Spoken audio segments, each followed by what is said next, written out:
नमस्ते दोस्तों, मैं हूं डॉक्टर सुरेंद्र। स्वागत है आपके चैनल डॉक्टर सुरेंद्र पर। यह हमारी सीरीज का पहला एपिसोड है।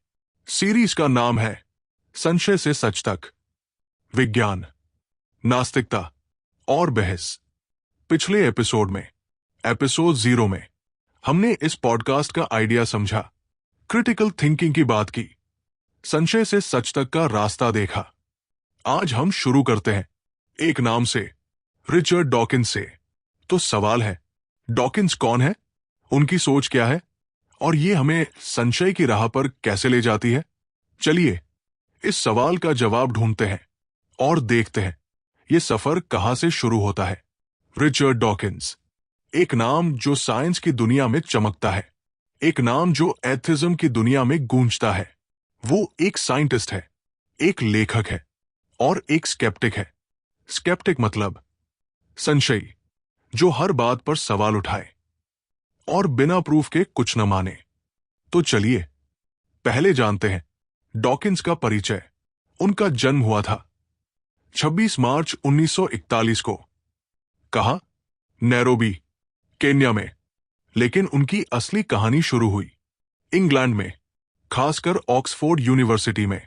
वहां वो प्रोफेसर बने और साइंस को लोगों तक ले गए। 1995 से 2008 तक वो ऑक्सफोर्ड में professor for public understanding of science रहे। इसका मतलब विज्ञान को आसान करना आम लोगों के लिए। वो चाहते थे कि साइंस सिर्फ लैब्स में न रहे बल्कि हर किसी तक पहुंचे। उनकी पहली किताब आई 1976 में। नाम था द सेल्फिश जीन। ये किताब एक रेवोल्यूशन थी। रेवोल्यूशन मतलब क्रांति। इसमें डॉकिंस ने कहा, हमारा जीवन हमारे बारे में नहीं, ये जीन के बारे में है। जीन यानी डीएनए की वो छोटी चीजें जो हमें बनाती है। वो कहते हैं हम जीन के लिए एक मशीन है, एक सर्वाइवल मशीन जो जीन को बचाने के लिए बनी है। अजीब लगता है ना कि हमारी जिंदगी का मकसद शायद हम नहीं बल्कि हमारे अंदर की ये छोटी चीजें हैं। लेकिन डॉकिंस यही नहीं रुके। उनकी सबसे मशहूर किताब आई 2006 में। नाम था दी गॉड डिल्यूजन। इस किताब ने दुनिया में तहलका मचा दिया।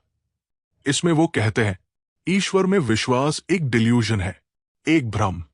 उनके लिए ईश्वर कोई सच नहीं बल्कि एक आइडिया है जिसका कोई साइंटिफिक प्रूफ नहीं। वो पूछते हैं, अगर ईश्वर ने सब बनाया तो ईश्वर को किसने बनाया? ये सवाल सिंपल है पर गहरा है। इसने नास्तिकता को नई ताकत दी। इस किताब की 30 लाख से ज्यादा कॉपीज बिकी। अरेबिक में इसका अनधिकृत अनुवाद सऊदी अरब में 30 लाख बार डाउनलोड हुआ। ये दिखाता है डॉकिंस की सोच कितनी दूर गई। लेकिन सवाल है, उनकी सोच कहां से आई? वो एक साइंटिस्ट है तो उनकी सोच विज्ञान से शुरू होती है। वो एवोल्यूशन को मानते हैं। एवोल्यूशन मतलब प्राकृतिक विकास, जो चार्ल्स डार्विन ने बताया था। लेकिन डॉकिंस ने इसे नया रंग दिया। वो कहते हैं एवोल्यूशन जीन का खेल है और ये खेल हमें बनाता है। अब बात करते हैं उनके स्केप्टिसिज्म की। स्केप्टिसिज्म मतलब संशय। वो हर दावे पर सवाल उठाते हैं। वो कहते हैं ईश्वर का कोई प्रूफ नहीं, न कोई एक्सपेरिमेंट, न कोई मिरेकल जो देखा जाए। दी गॉड डिल्यूजन में वो लिखते हैं, मैं ईश्वर के बारे में उतना ही एग्नोस्टिक हूं जितना बगीचे में परियों के बारे में। इसका मतलब उनके लिए ईश्वर पर रुकना या कहना कि हम नहीं जान सकते, ये बेकार है।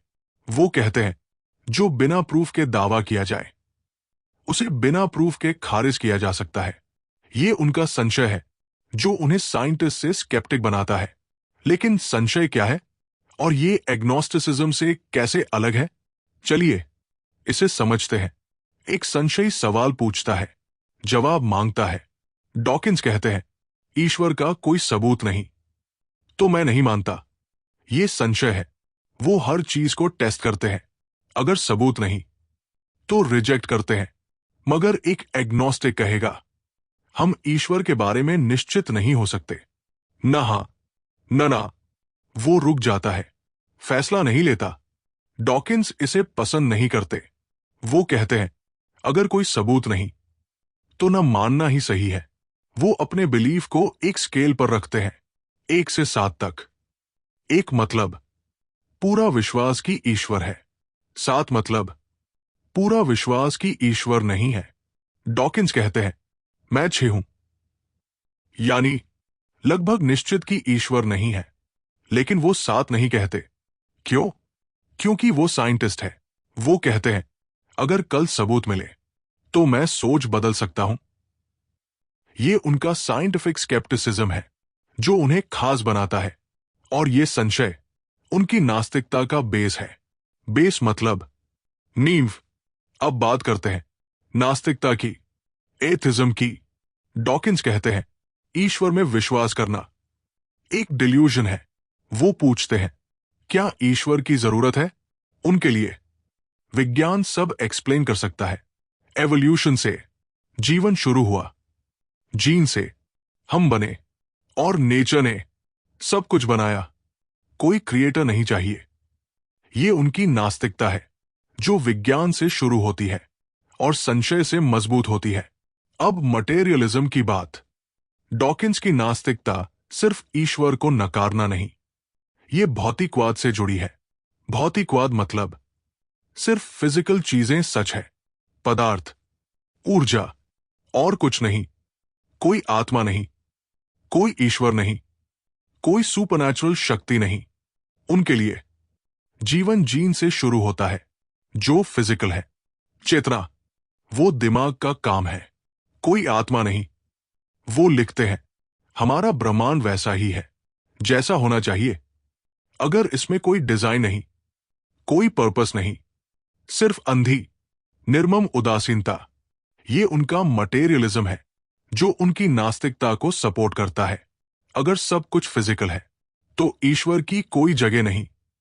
लेकिन सवाल है, क्या हर नास्तिक भौतिकवादी होता है? नहीं। यहां भारत के दर्शन आते हैं।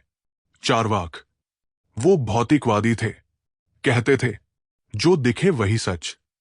कोई आत्मा नहीं, कोई ईश्वर नहीं। डॉकिंस से मिलता जुलता। मगर जैन कहते हैं, ईश्वर नहीं पर आत्मा है। बौद्ध कहते हैं, कर्म और पुनर्जन्म है पर ईश्वर नहीं। तो क्या नास्तिकता और भौतिकवाद एक है या अलग? ये हमारी सीरीज में देखेंगे। डॉकिंस का विज्ञान हमें क्या सिखाता है? वो कहते हैं, हमें विश्वास पर नहीं, सबूतों पर चलना चाहिए। उनकी किताब दी सेल्फिश जीन में वो बताते हैं कैसे जीन हमारी जिंदगी को चलाते हैं। द ब्लाइंड वॉचमेकर में वो कहते हैं, प्रकृति अपने आप बन सकती है, कोई डिजाइनर नहीं चाहिए। और दी गॉड डिल्यूजन में वो कहते हैं, ईश्वर एक भ्रम है। ये सब विज्ञान से शुरू होता है और नास्तिकता पर खत्म होता है। लेकिन क्या ये पूरा सच है? ये हम एक्सप्लोर करेंगे। अब इस सीरीज का हिंट, हम डॉकिंस को समझेंगे, उनकी किताबों को, उनके आइडियाज को, और फिर उन्हें भारत से जोड़ेंगे। चार्वाक का भौतिकवाद, जैन का आत्माविश्वास, बौद्ध का संशय, और मॉडर्न स्केप्टिक्स जैसे प्रेमानंद, पेरियार, भगत सिंह।